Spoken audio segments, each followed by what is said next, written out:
आज हम भगवान शिव के एक महत्वपूर्ण उपदेश की चर्चा करेंगे।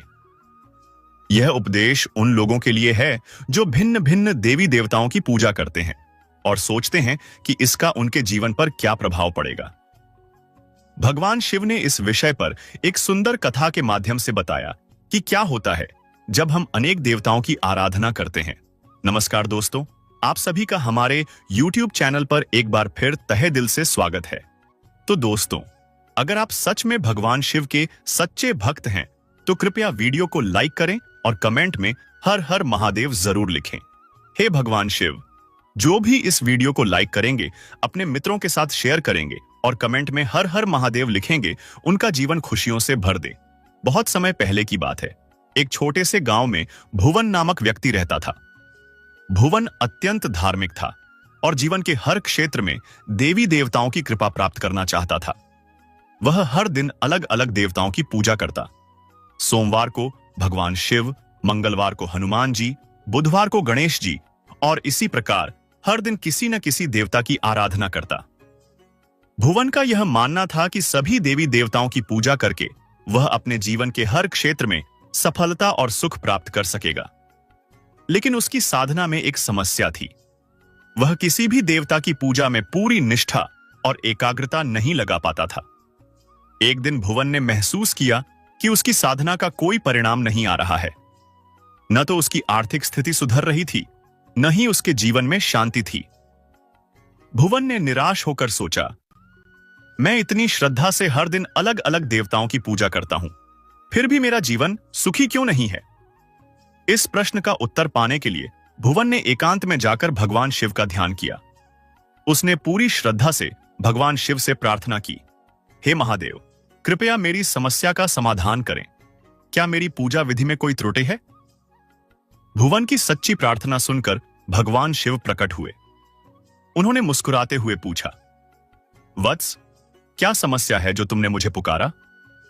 भुवन ने सिर झुकाकर कहा, हे महादेव, मैं सभी देवी देवताओं की पूजा करता हूं, फिर भी मुझे सुख और शांति क्यों नहीं मिलती? कृपया मेरा मार्गदर्शन करें।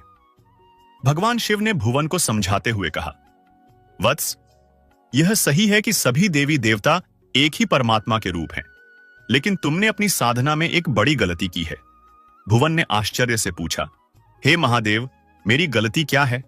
भगवान शिव ने समझाया, वत्स, जब तुम भिन्न भिन्न देवताओं की पूजा करते हो लेकिन उनमें से किसी एक के प्रति पूरी निष्ठा और समर्पण नहीं रखते तो तुम्हारी साधना अधूरी रह जाती है। उन्होंने एक उदाहरण देते हुए कहा, मान लो तुम्हारे पास 5 खेत हैं और तुम हर खेत में थोड़ा थोड़ा बीज बोते हो, लेकिन किसी भी खेत की पूरी देखभाल नहीं करते, क्या तुम्हें अच्छी फसल मिलेगी? भुवन ने सिर हिलाकर कहा, नहीं महादेव, फसल अच्छी नहीं होगी। भगवान शिव बोले, यही नियम साधना पर भी लागू होता है। जब तुम किसी एक देवता को अपना आराध्य मानकर उसकी पूजा में पूर्ण निष्ठा से लीन हो जाते हो, तब तुम्हें उस देवता की कृपा प्राप्त होती है। अन्य देवी देवताओं की पूजा करना गलत नहीं है, लेकिन तुम्हें यह समझना होगा कि सभी देवता एक ही ब्रह्म के विभिन्न रूप हैं। भगवान शिव ने भुवन को यह सलाह दी, वत्स, अपनी साधना को एक दिशा दो। यह समझो कि सभी देवी देवता ब्रह्म के अंश हैं। जब तुम किसी एक देवता की पूजा में पूर्ण समर्पण करोगे तो तुम्हें सभी देवताओं की कृपा प्राप्त होगी। भुवन ने भगवान शिव के उपदेश को समझा और निश्चय किया कि वह अपनी साधना को एकाग्र करेगा। उसने भगवान शिव को अपना आराध्य मानकर उनकी निष्ठा से पूजा शुरू की। कुछ ही समय में उसके जीवन में सुख, शांति और समृद्धि आने लगी। यह कहानी हमें सिखाती है कि सभी देवी देवता एक ही परमात्मा के स्वरूप हैं। किसी एक देवता की पूजा में पूर्ण निष्ठा और समर्पण रखने से हमें सभी देवताओं की कृपा प्राप्त होती है।